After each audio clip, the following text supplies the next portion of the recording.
Well, friends, very good morning, all of you. Welcome to Success Mantra by J. Malik. I'm JP Malik before you. Today, we will discuss a very important chapter, that is Lian, right of Lian, घृणाधिकार। ये क्या होता है और ये किसका right है और कैसे एप्लीकेबल होता है, I will tell you shortly. एक एक चीजें मैं आपको बताने जा रहा हूं, तो जरा ध्यान से सुनेंगे। तो what is right of लियन?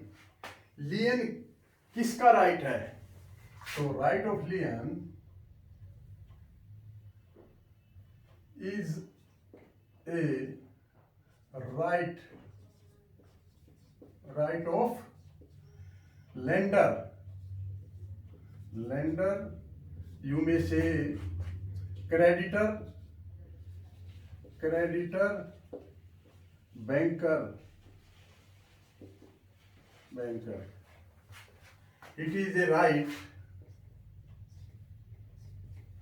a right of lender, creditor, banker. ये राइट ऑफ लियन का अधिकार, चार्ज किसका है? जो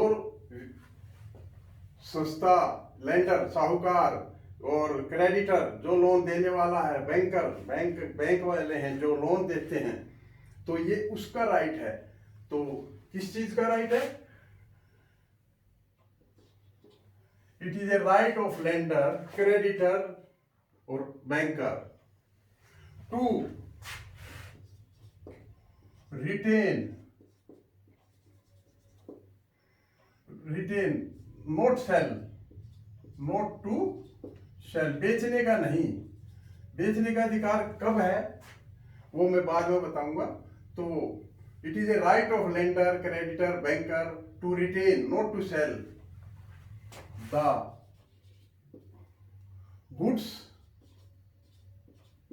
goods and securities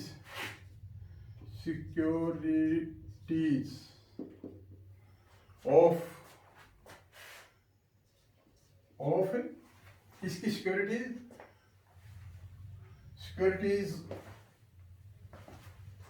of debtor, जो लोन लेता है, debtor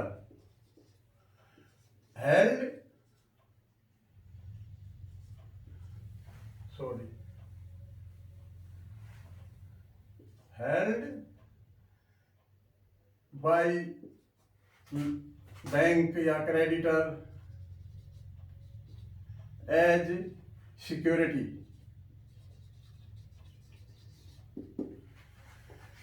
it is a right of lender, creditor, banker to retain कर सकता है और सेल नहीं, the goods and securities of debtor held by bank as security. कब तक? until the debt, जो कर्जा है, that is paid by debtor। ये तब तक रिटेन किया जा सकता है जब तक वो डेट या कर्जा जो वापस बैंकर या लेंडर या क्रेडिटर को वापस नहीं किया जाता। ये है राइट ऑफ लियन की definition. It is a right of lender, creditor, banker to retain, रोके रख सकता है, बेच नहीं सकता, the goods and securities of debtor held by bank as security until the debt is paid by creditor। तो ये इसकी right of lien की definition है। अब ये types देखिए, types of lien, और ये डेफिनेशन किसके तहत है? Indian contract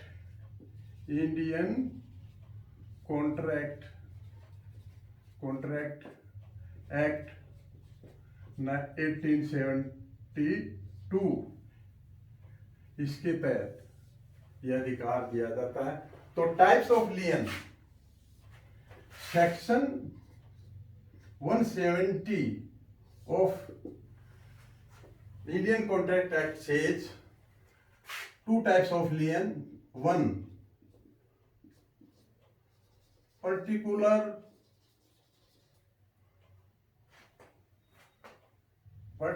lien.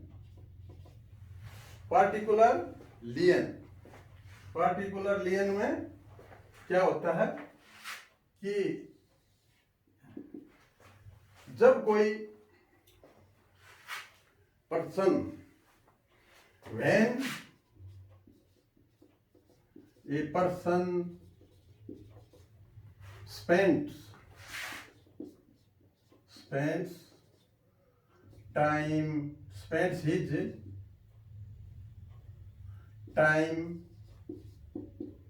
labor and money.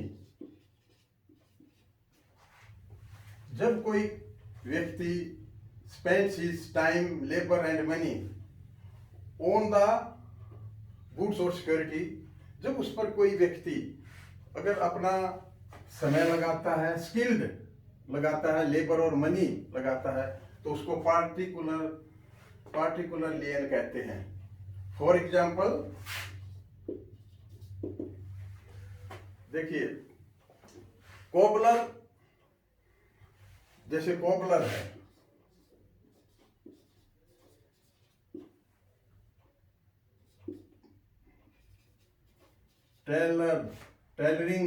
Tailor master और मैकेनिक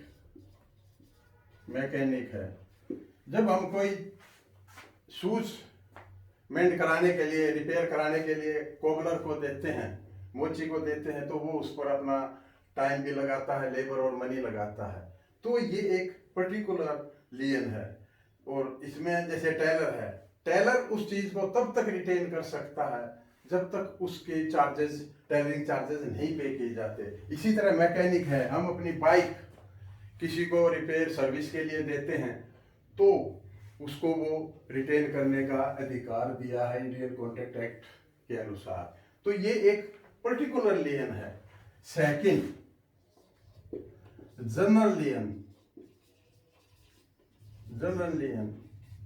ये एक आम लियन है जो किसी भी, it is applicable to retain security and goods as a general goods billed to the creditor.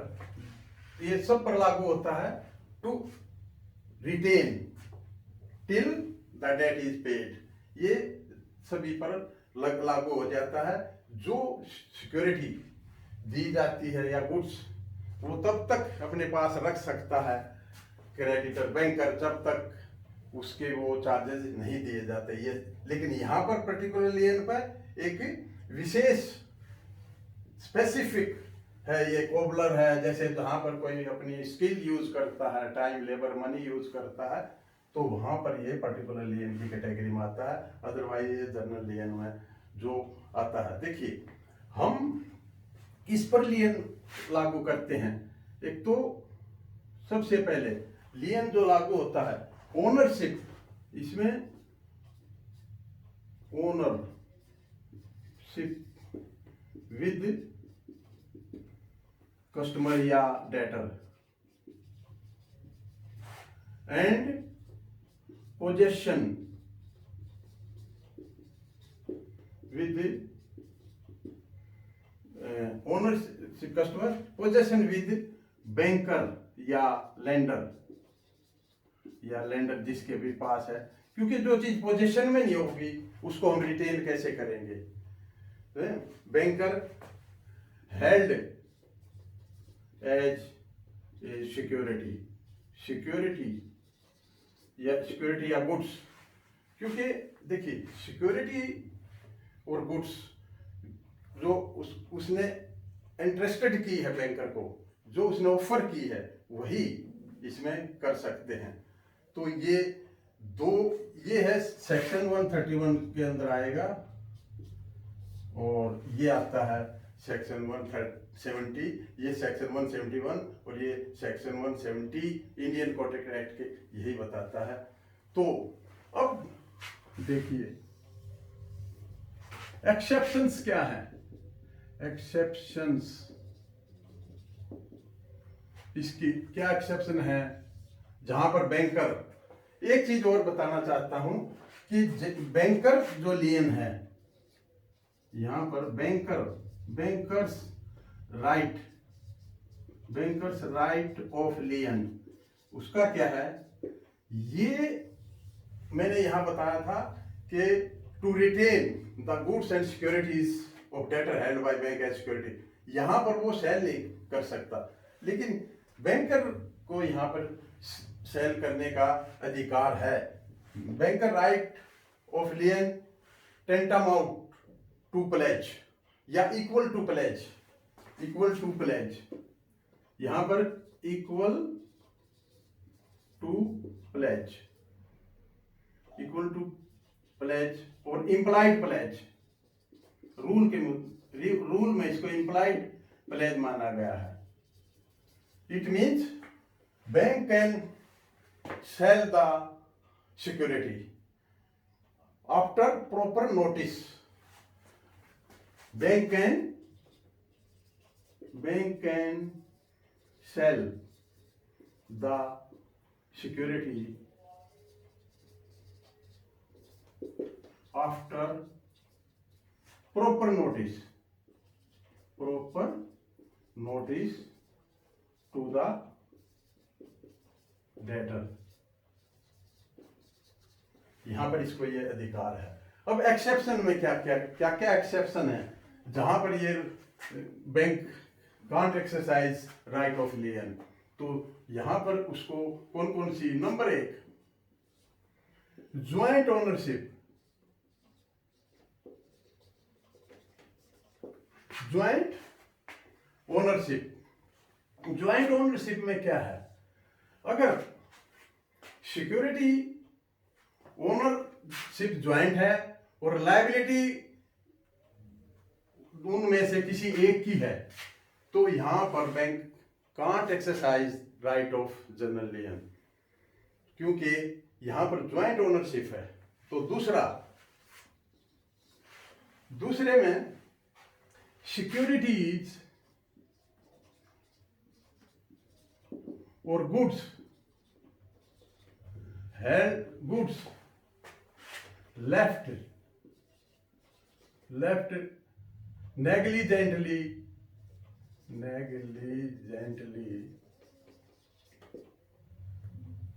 with the bank,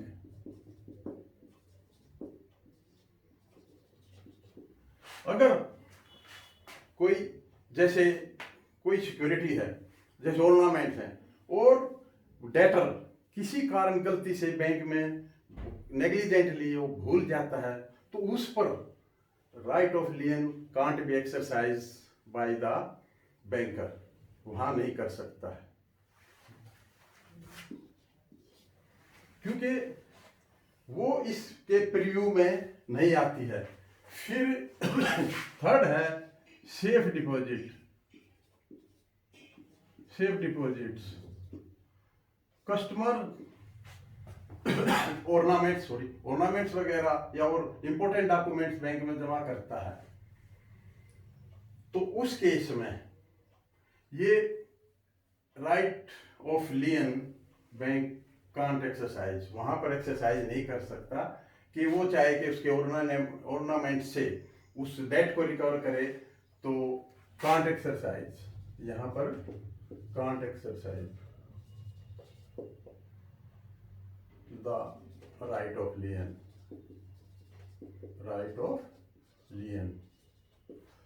और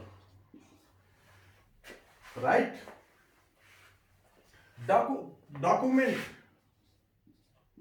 documents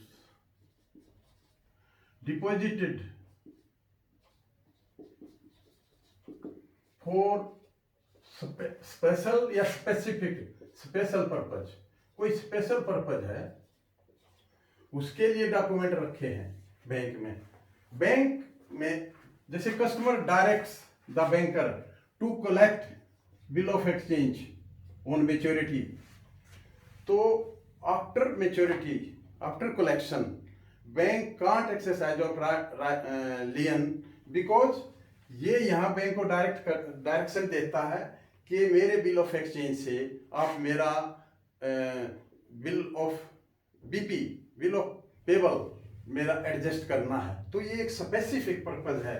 तो बिल ऑफ एक्सचेंज से बिल ऑफ पेबल या कोई और कलेक्शन में उसको डायरेक्ट करता है, तो यहाँ पर भी ये रूल लागू नहीं होगा। Right of lien can't be exercise.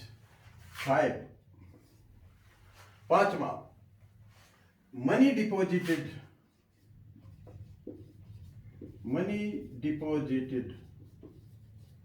और एनी क्रेडिट बैलेंस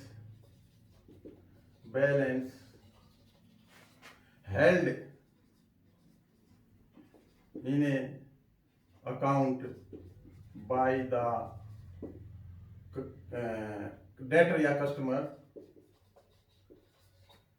यहां पर जो मनी डिपॉजिट की जाती है वो उस मनी से bank can't exercise its right of lien, because money जो है, money is not a good और सिक्योरिटी, ये सिक्योरिटी और मनी में नहीं आती है। तो यहाँ पर मनी डिपॉजिटेड और any credit balance held in A account by the creditor, यहाँ पर भी लियन एक्सरसाइज नहीं किया जा सकता है। क्योंकि मनी, देखिए, मनी जैसे ट्रांसफर डिपॉजिट की जाएगी तो उसकी ओनरशिप बैंक के पास आ जाएगी।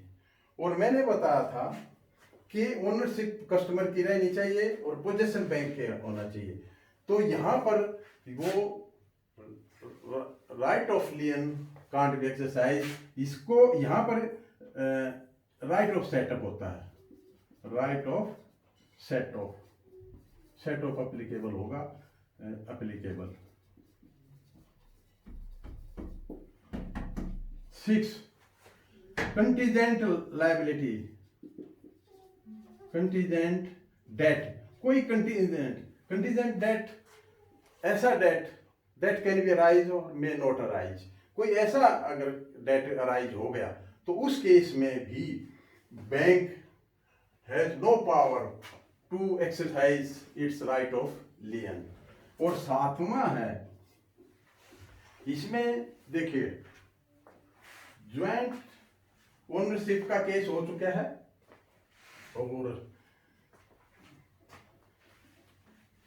बैंक एज ए ट्रस्टी, अगर किसी, देखिए, बैंक एज ए ट्रस्टी, जब कोई चीज बेली, बैंक बेली है, तो यहां पर एज ए ट्रस्ट के हिसाब से बैंक को ट्रस्टी बनाया जाता है। उस केस में भी ये right of लियन can not be exercise by the banker, lender और क्रेडिटर। तो ये था एक राइट ऑफ लियन क्या है, गिरणाधिकार। ये मैंने बताया, it is a right of lender, creditor, bank to retain, उस चीज को, सिक्योरिटी को जब तक रोके रख सकता है जब तक उसकी पेमेंट नहीं आती है। और ये 2 टाइप का है, पार्टिकुलर लियन और general lien. General lien all types of securities पे एप्लीकेबल है।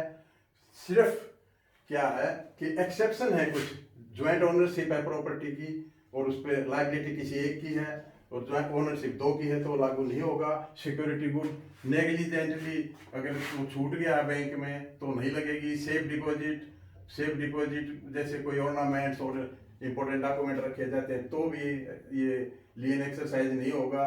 और मनी डिपॉजिट, ये तो इसके प्रीव्यू में ही नहीं आती है क्योंकि इसमें तो राइट ऑफ सेटअप होता है, वो मैं आगे बताऊंगा। कंटीजेंट डेट कोई है वहां भी ये लागू नहीं होगा। बैंक एज ए ट्रस्टी है किसी केस में तो भी ये राइट ऑफ लियन एप्लीकेबल नहीं है। So friends, I think you have understood my point. Next time ये जितने भी चार्जेस हैं, right of लियन, right of setup, right of appropriation, right of mortgage और राइट ऑफ असाइनमेंट, ये एक एक करके वीडियो में बनाऊंगा।